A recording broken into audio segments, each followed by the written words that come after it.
बाबा साहब ने जाते जाते हम लोगों को जो बौद्ध धर्म दिया, क्या व्यवस्था देकर गए पता है आप लोगों को?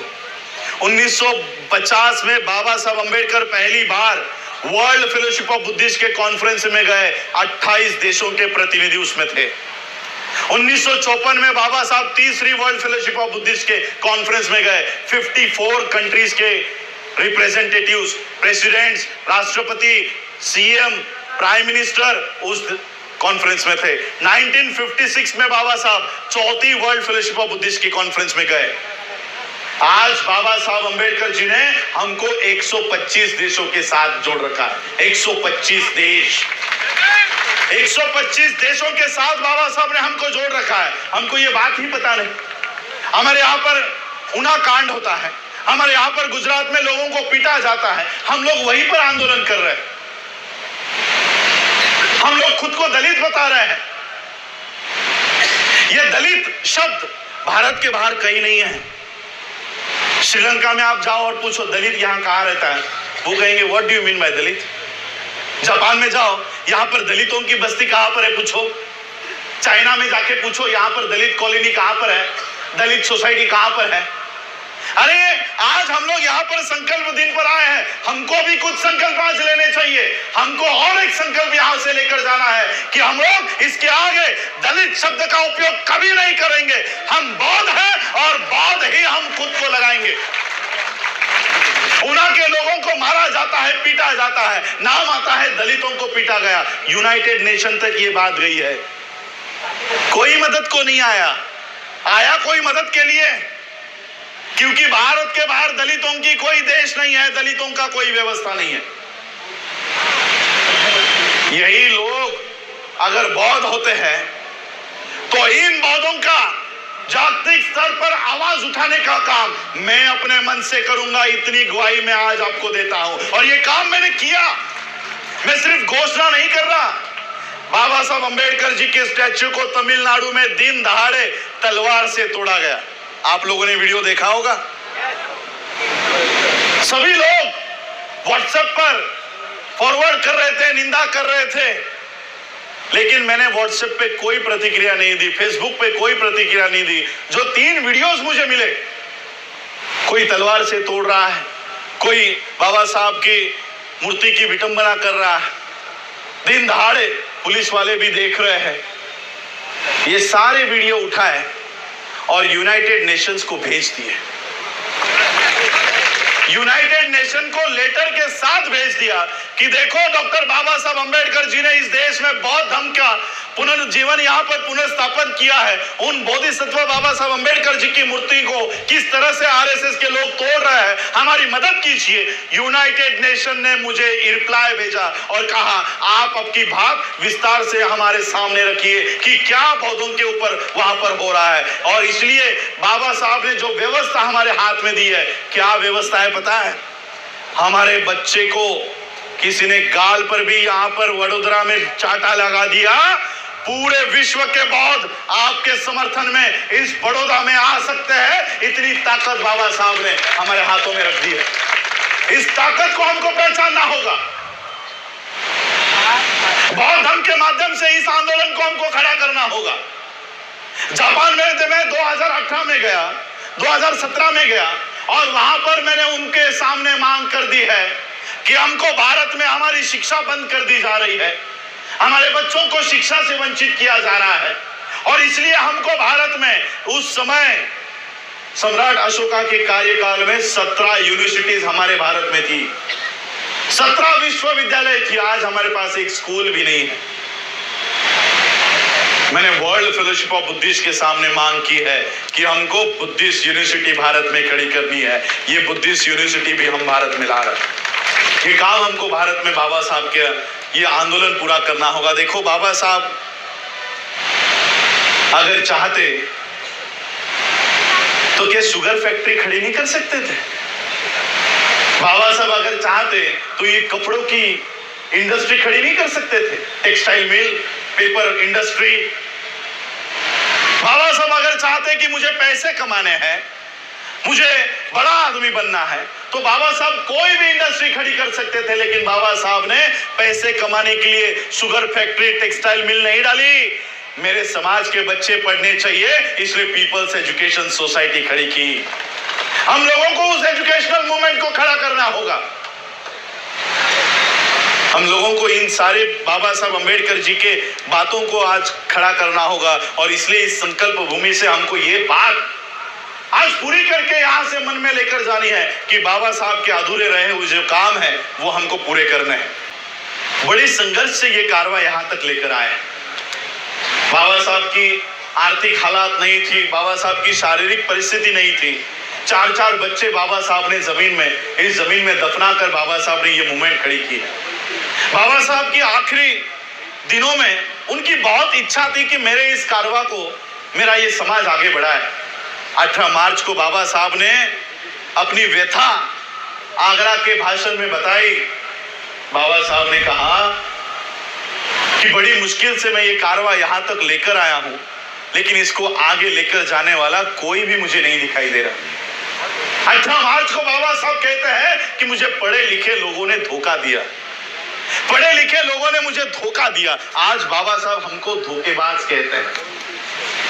जिन बाबा साहब के बदौलत आज हम लोग सूट बूट टाई कोट में घूमते हैं, बाबा साहब हमको धोखेबाज कहते हैं। क्यों? क्योंकि मेरा आंदोलन नहीं चलाता। मेरे आंदोलन की वजह से पढ़ लिख गया, मेरे आंदोलन की वजह से 10वीं पास हो गया, 12वीं पास हो गया, ग्रेजुएट हो गया, पोस्ट ग्रेजुएट हो गया, डॉक्टर बन गया, इंजीनियर बन गया। मेरे आंदोलन की वजह से बना, लेकिन मेरा आंदोलन चलाने के लिए ये आगे नहीं आ रहा। मेरे आंदोलन की वजह से ये बड़ा आदमी बन गया, लेकिन अपने घर और परिवार को ही चला रहा है।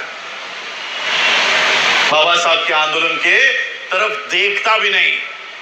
इसलिए मैं आप लोगों से उम्मीद करूंगा, अपील करूंगा कि बाबा साहब के इस धम्म के कारवा को बढ़ाने के लिए मैं किसी पॉलिटिकल पार्टी का समर्थन भी नहीं करता, विरोध भी नहीं करता, लेकिन जो भी इस देश में मानव अधिकारों के उल्लंघन करेगा, हम उसके विरोध में आवाज उठाएंगे। चाहे वो राहुल गांधी हो या नरेंद्र मोदी हो, कोई भी हो, मुझे किसी से डर नहीं है।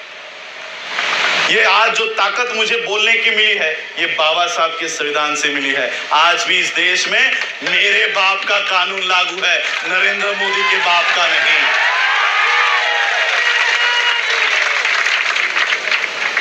और इसलिए हमको बाबा साहब के मूवमेंट को आगे बढ़ाने के लिए आना चाहिए, बाबा साहब के धम्म के कारवा को बढ़ाने के लिए आना चाहिए। आप लोगों में, बंते जी ने कहा कि हम लोगों में फ्रैक्शंस है, अलग अलग पार्टियों में हम लोग बटे हैं, अलग अलग पार्टियों में बटे हैं। देखो आरएसएस के लोग सभी पार्टियों में हैं।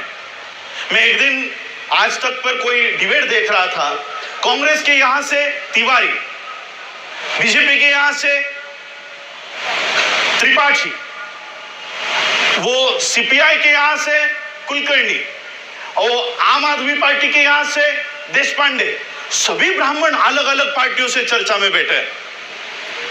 अगर आरएसएस के लोग सभी पार्टियों में हैं, लेकिन वो अपने ब्राह्मणवाद के लिए एक होकर काम करते हैं, तो मैं आप लोगों को पूछता हूं, आप लोग अपने अपने अलग अलग पार्टियों में होने के बाद आप लोग आपस में मनमुटाव क्यों रखते हो? अगर वो अपने ब्राह्मणवाद के लिए एक हो सकते हैं, तो अलग अलग पार्टियों में रहकर आप बौद्ध धर्म के लिए एक नहीं हो सकते?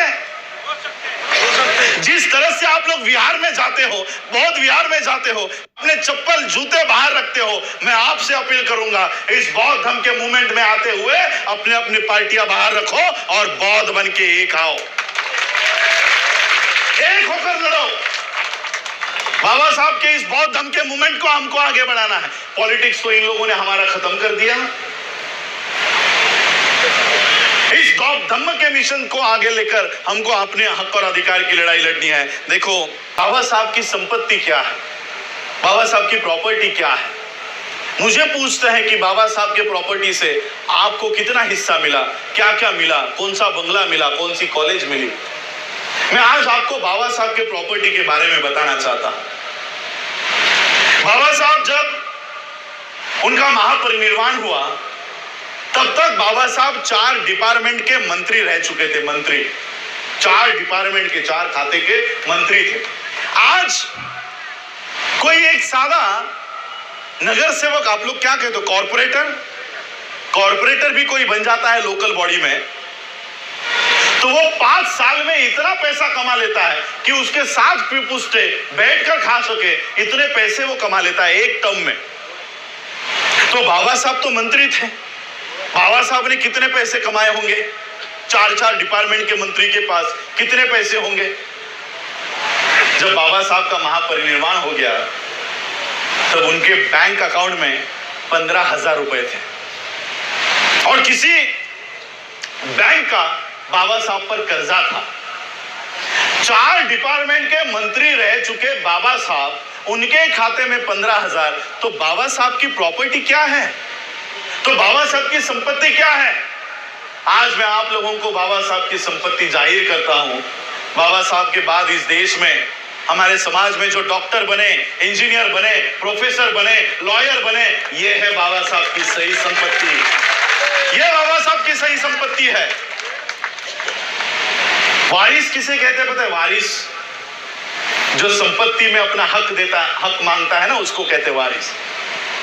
मैं बाबा साहब का वारिस नहीं हूं, मैं बाबा साहब का अनुयायी हूं, और इसलिए मुझे बाबा साहब के संपत्ति का हिस्सा नहीं चाहिए। आप लोग जो डॉक्टर, इंजीनियर, प्रोफेसर, लॉयर बने हो, मुझे आप लोगों का साथ सहयोग चाहिए। यहां से हमको बाबा साहब की मूवमेंट खड़ी करनी है। यहां पे आप लोग अलग अलग क्षेत्र में जुड़े हो, हम लोगों को बुद्धिस्ट सोसाइटी ऑफ इंडिया बाबा साहब की इस मिशन से भी हमको चलना है। देखिए, आज इस धम्म के मूवमेंट से हम लोगों को इकट्ठा होकर बाबा साहब के कारवां को आगे लेकर जाना है। इतनी आज मैं संकल्प भूमि के इस कार्यक्रम से अपील आप सभी से करना चाहूंगा। बाबा साहब ने देखो बड़ी मुश्किल से ये कारवां यहां तक लाए,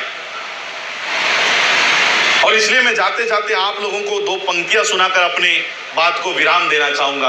आज जो परिस्थिति इस देश में चल रही है, चाहे वो संविधान को हटाने की हो, आरक्षण को रद्द करने की हो, रिजर्वेशन प्रमोशन को हटाने की हो, ये सारी चीजों को लेकर आज जो परिस्थिति इस देश में है, मैं इस देश के युवाओं को और आप लोगों को कहना चाहता हूं, इन सारी परिस्थितियों को देखकर आज भी तेरा खून ना खोला तो वो खून नहीं पानी है। आज भी तेरा खून ना खोला तो वो खून नहीं पानी है, और जो डॉक्टर भीमराव रामजी अंबेडकर के काम ना है वो बेकार जवानी है।